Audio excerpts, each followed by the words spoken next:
একদম রিজনেবল প্রাইসে regular use করার জন্য মার্কেট থেকে 3 পিস নিয়ে নিলাম, আর বোরকার সাথে পরার জন্য নেকাপও নিয়েছিলাম। আর নিউ মার্কেট থেকে রেগুলার ইউজ করার জন্য সুন্দর সুন্দর স্যান্ডেল নিলাম। যারা স্টুডেন্ট কিংবা জব করেন তাদের জন্য কিন্তু রেগুলার ইউজ করার জন্য এগুলো স্যান্ডেল বেস্ট। তো সেই দিন সকালবেলা বের হয়ে গিয়েছিলাম কলেজে যাওয়ার উদ্দেশ্যে। প্রতিদিনের মতোই আমরা সবাই কলেজে একসাথেই যাই, এখানে এসেই মিট হয় সবার সাথে। আজকে সকালবেলা আমি আগে গিয়েছিলাম, তাই ওদের জন্য দাঁড়িয়েছিলাম। আর আজকে কিন্তু কলেজ করা শেষ করে বগুড়া সিটি কর্পোরেশনেও গিয়েছিলাম। আজকে আমি বগুড়া সিটি কর্পোরেশনে গিয়েছিলাম কারণ আমার টিডির টিকা বাকি ছিল। যারা বগুড়াতেই থাকেন কিন্তু টিডির টিকা এখনো দেননি, তারা কিন্তু সিটি কর্পোরেশন এসেও দিয়ে নিতে পারবে। আমি আজকে সিটি কর্পোরেশনে এসেছিলাম কারণ টিডির টিকা দিতে। এর আগের ভিডিওতেও আপনারা দেখেছেন আমি বগুড়া সিটি কর্পোরেশনে এসেছিলাম একদিন, তবে সেই দিনও টিডির টিকা দিতে এসেছিলাম, বাট 2টার পরে এসেছিলাম তাই আর দেওয়া হয়নি। বগুড়া সিটি কর্পোরেশনে কিন্তু সকাল 9টা থেকে 2টা পর্যন্ত টিডির টিকা দেওয়া হয়। এর আগের ভিডিও যারা দেখেছেন তারা তো দেখেছেনই, এর আগেও একদিন আমি সিটি কর্পোরেশনে এসেছিলাম। তো সিটি কর্পোরেশন থেকে বের হয়ে শুধু 7 মাথায় চলে আসছিলাম। আর আমি সপ্তপদীতে গিয়েছিলাম কারণ ফোনের ব্যাকপার্ট কিনবো, অনেকদিন হলে ভাবতেছি কিনবো আর কিনাই হয় না। কিন্তু এগুলা ব্যাকপার্ট আমার কাছে পছন্দ হয়নি, আমি একটু ইউনিক ব্যাকপার্ট চেয়েছিলাম, বাট ওগুলা ছিল না, তাই আর ব্যাকপার্ট নেওয়া হয়নি। আমি তো অনেক দোকান ঘুরে ঘুরে দেখতেছিলাম, যদি ব্যাকপার্ট পছন্দ করতে পারি তাহলে নিয়ে যাব। তো অনেক দেখার পরে পছন্দ হলো না, তাই আর নেওয়া হলো না, তাই সপ্তপদীর 3 তলায় চলে গিয়েছিলাম। আর এখান থেকে কিন্তু পুরো 7 মাথায় অনেক সুন্দর দেখা যায়। এর আগে কিন্তু এই জায়গায় আমার কখনোই আসা হয়েছিল না, আজকেই ফার্স্ট টাইম। দেখেন কত লোকজন 7 মাথায় আর এত গাড়ি ঘোড়া। আর বগুড়া সপ্তপদী মার্কেট কিন্তু মোবাইল সার্ভিসিং থেকে শুরু করে ফোনের যাবতীয় সবকিছুই পেয়ে যাবেন আপনারা। আর এখান থেকে কিন্তু নতুন পুরাতন সব ধরনের ফোনই পারচেস করতে পারবেন। সহজ কথায় বলতে গেলে সপ্তপদী মার্কেট কিন্তু ফোনের জন্য বিখ্যাত। তো এই পাশে সপ্তপদী মার্কেট থেকে বের হয়ে লেবুর দোকানদারকে দেখতে পেলাম। এখানে এই আঙ্কেলটা 1 কেজি লেবু মাত্র 30 টাকায় বিক্রি করতেছিল।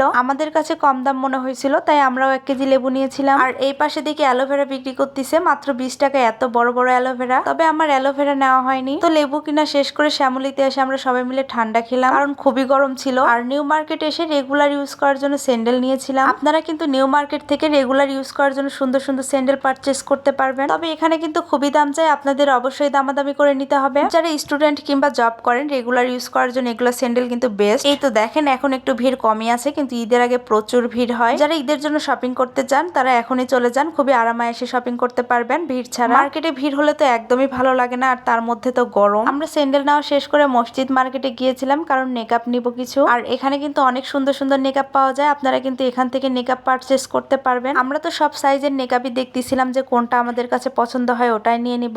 তবে এক এক সময় এক এক স্টাইলের নেকআপ নামে। বোরকার সাথে নেকআপ করলে মেয়েদের কিন্তু ভীষণ ভালো লাগে। নেকআপ নেওয়া শেষ করে আবারও নিউ মার্কেটে চলে গিয়েছিলাম কিছু রেগুলার ইউজ করার জন্য 3 পিস নিব। আজকে নেওয়ার অতটা ক্রেভিংস ছিল না, বাট পছন্দ হয়ে গিয়েছে, পছন্দের জিনিস কি আর রেখে আসা যায়। এখান থেকে এই 3 পিসটা আমার ভীষণ ভালো লেগেছে, খুবই রিজনেবল প্রাইসে নিয়েছিলাম। মার্কেটে কিন্তু প্রচুর দাম চায়, দামাদামি করে পারচেস করলে কিন্তু অনেক সাশ্রয় হয়। আপনারা কিন্তু মার্কেট থেকে পারচেস করলে অবশ্যই দামাদামি করে করবেন। আজকের ভিডিও ছিল এই পর্যন্তই, দেখা হবে নতুন কোনো ভিডিওতে। ভালো থাকবেন সবাই, আল্লাহ হাফেজ সবাইকে।